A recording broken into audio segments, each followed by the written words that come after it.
Saudara, pasca evakuasi yang berlangsung kemarin, pilot pesawat Smart Air kini masih menjalani perawatan intensif. Pilot Smart Air Muhammad Yusuf berhasil dievakuasi tim SAR gabungan pada Minggu sore. Walau selamat, pilot harus bertahan hidup hingga 3 hari di lokasi jatuhnya pesawat. Tim penyelamat langsung memberikan pertolongan pertama saat evakuasi sebelum korban dibawa ke rumah sakit untuk mendapatkan perawatan medis. Sementara teknisi yang menjadi korban meninggal dunia jatuhnya pesawat Smart Air dibawa ke Pangandaran.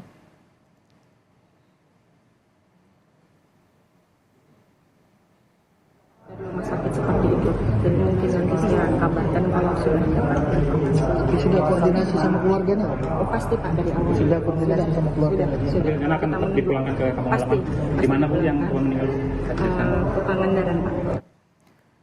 Setelah berhasil mengevakuasi korban, tim SAR gabungan kini akan kembali ke lokasi tempat jatuhnya pesawat untuk menjemput anggota tim yang harus menginap saat evakuasi dilakukan. 10 orang tim SAR masih bertahan di lokasi jatuhnya pesawat setelah menyelamatkan pilot dalam keadaan selamat dan teknisi yang meninggal dunia pada hari Minggu kemarin di hutan Binuang, Krayan, Kalimantan Utara. Antara lain 5 anggota penyelamatan Kansar Tarakan, 3 personel TNI AD, dan 2 anggota Polri.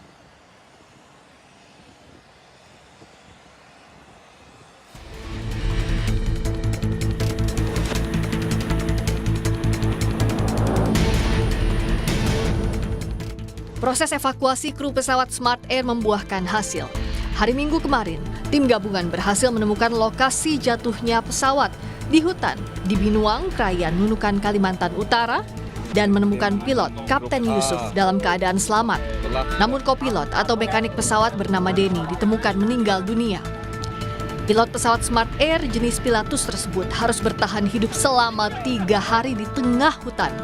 Tim penyelamat menemukan korban setelah sang pilot membuat sinyal memohon pertolongan atau SOS berupa api dan asap. Tanda awal tersebut sempat dilihat oleh tim yang menyusuri lokasi jatuhnya pesawat Smart Air. Dilanjutkan pencarian oleh tim SAR gabungan darat hingga akhirnya kedua korban ditemukan. Yaitu berupa video dan foto dengan tanda-tanda yang memungkinkan dugaan kuat kami itu adalah pesawat dari Papa Kilo Sierra November Echo milik maskapai Smart Air. Kedua korban telah dievakuasi ke Bandara Malinau, diterbangkan ke Lanut Tarakan, dan dibawa ke RSUD Tarakan. Pilot pesawat masih dirawat intensif, sementara jenazah teknisi diterbangkan ke kampung halamannya di Pangandaran, Jawa Barat untuk dimakamkan. Tim Liputan, Kompas TV.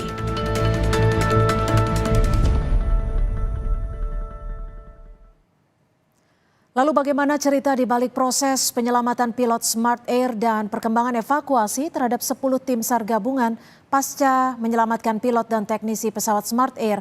Kita sudah bergabung dengan Kolonel Penerbang Bambang Sudewo dan Lanut Anang Busra Tarakan. Selamat sore Pak Bambang. Terima kasih sudah bergabung bersama kami di Kompas Petang. Ya, selamat sore seluruh pemirsa dan selamat sore Mbak Cynthia.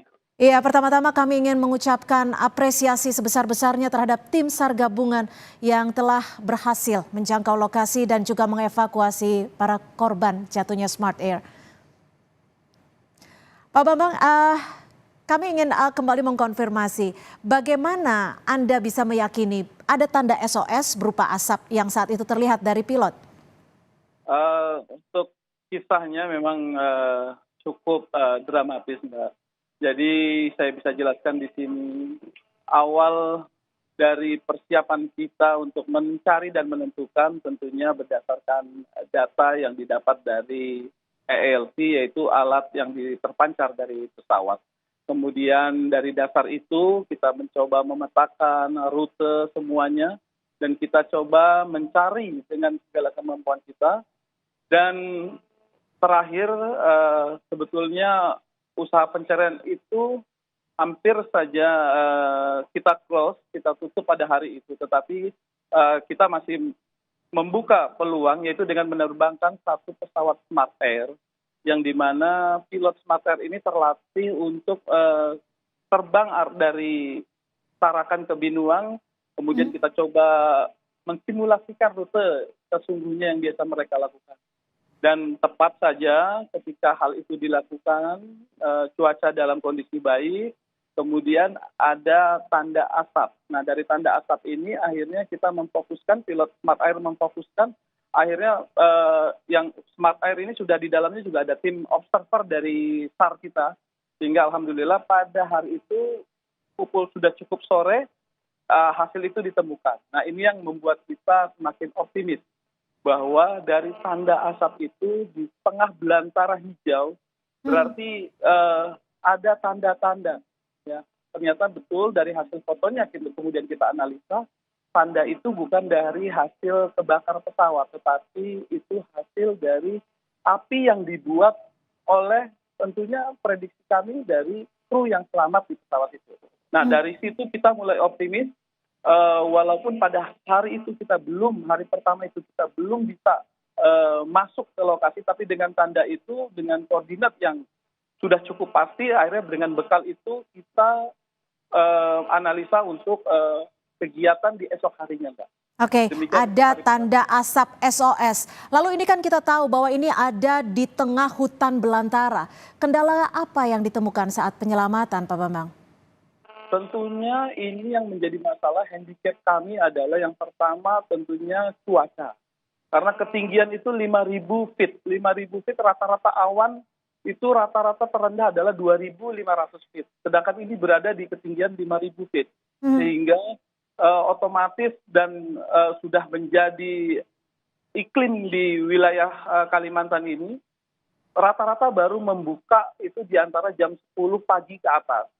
Sementara juga gelapnya jauh lebih cepat, menjelang jam 6 sore sudah mulai gelap. Jadi kita memang berpacu betul dengan waktu, sehingga handicapnya itu. Kemudian setelah kita lihat, handicapnya adalah pohon-pohon cukup tinggi. Rata-rata di atas 30 meteran. Kemudian terbukanya ruang itu cukup kecil karena berada di lereng tebing yang cukup curam. Itu handicapnya, Mbak, untuk kita kesulitannya untuk pada saat itu. Oke, berpacu dengan waktu. Kita tahu bahwa pesawat ini hilang kontak pada Jumat pagi. Bagaimana sang pilot bisa bertahan hingga 3 hari? Dari hasil analisa kami, pertama kita lihat dari hasil foto pertama pesawat yang passing di sana. Itu dan foto tim penolong yang sudah kita terjunkan di hari kedua, kita lihat dia dalam posisi bisa duduk pada saat di lokasi sebelum diangkat.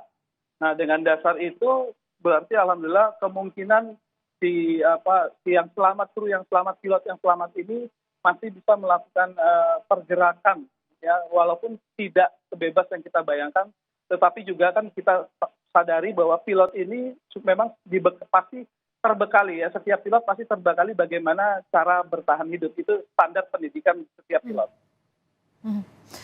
Pak Bambang, ini di sini secara visual kami juga menggambarkan proses evakuasi pilot yang menggunakan tali. Ini bisa diceritakan seperti apa saat mengevakuasi korban?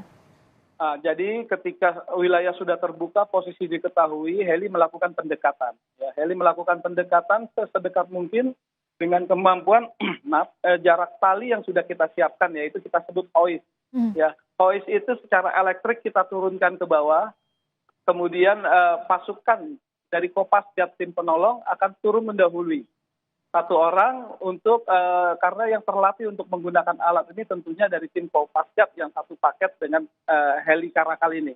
Nah, satu tim akan turun, kemudian setelah turun baru kita melakukan tindakan medis yang sebelumnya sudah disiapkan oleh tim penolong kami di bawah 1 hari sebelumnya itu. Sehingga tinggal tim Kopasgat akan memegang pasien ini atau korban ini baru ditarik secara perlahan ke atas masuk ke dalam heli. Walaupun sepertinya mudah, tetapi faktor resiko cukup banyak. Tentunya yang pertama, ya silakan Mbak. Resikonya seperti apa, Pak Bambang? Yang pertama adalah kondisi angin.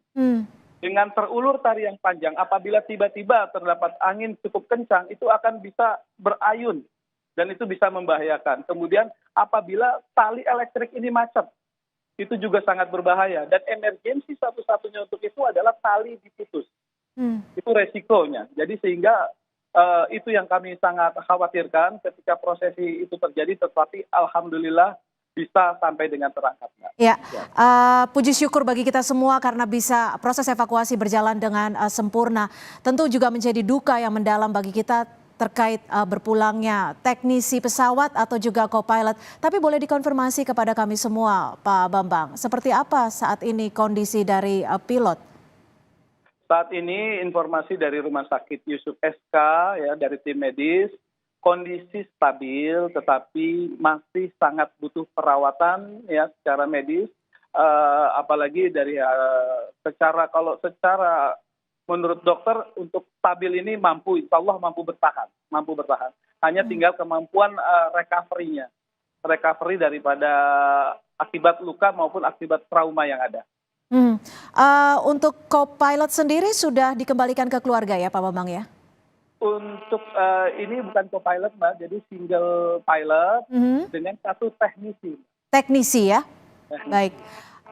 Kalau untuk penyebabnya sendiri, ini kan pesawat untuk mengantarkan bantuan seperti itu ya, bantuan makanan. Apa yang menjadi penyebabnya saat pesawat ini hilang kontak? Untuk penyebab tentu ini hari ini kita sudah alhamdulillah juga sudah mendapatkan bakal data yang akan diolah oleh KNKT. Kami juga sedang menunggu kedatangannya dengan seluruh tim penolong. Alhamdulillah juga mudah-mudahan seluruh tim penolong ini sudah informasi dari lapangan. Mudah-mudahan sudah terangkut seluruhnya, tinggal menunggu kedatangannya di Lanut Anang Busra Tarakan. Kita sedang menunggu, tetapi informasi dari kami di lapangan yang dibutuhkan untuk penyelidikan mudah-mudahan sebuah terangkut. Ya. Oke, artinya sedang dalam proses penjemputan saat ini ya? Informasi di lapangan sudah terangkat dari heli dari lokasi. Kemudian nanti kita akan yang pertama tiga sorti hari ini. Jadi yang sorti pertama kita drop di Binuang, itu adalah bandara terdekat dengan lokasi sekitar 18 nautical mile. Kemudian heli kembali lagi untuk mengambil yang sorti kedua. Setelah sorti kedua terambil hari ini, kemudian heli refuel dan ini sedang prosesi sorti ketiga, Mbak. Oke, terakhir singkat saja untuk 10 orang tim SAR gabungan ini setelah dijemput akan dibawa kemana? Apakah akan melakukan pengecekan medis? Untuk seluruh tim SAR, sebagian adalah dari Polri, Brimob, dan dari Angkatan Darat akan diturunkan di Malinau karena memang mereka organik Malinau. Untuk seluruh anggota Basarnas yang 6 orang akan dibawa ke Tarakan, Mbak, karena home base mereka untuk Kakansar Basarnas adalah di Tarakan. Baik, terima kasih. Kami juga mendoakan di sini agar semua proses penjemputan berjalan dengan baik. Terima kasih Kolonel Penerbang Bambang Sudewo dan Lanut Tarakan sudah bergabung bersama kami di Kompas Petang. Selamat sore, Pak Bambang. Selamat sore, terima kasih, mohon doanya.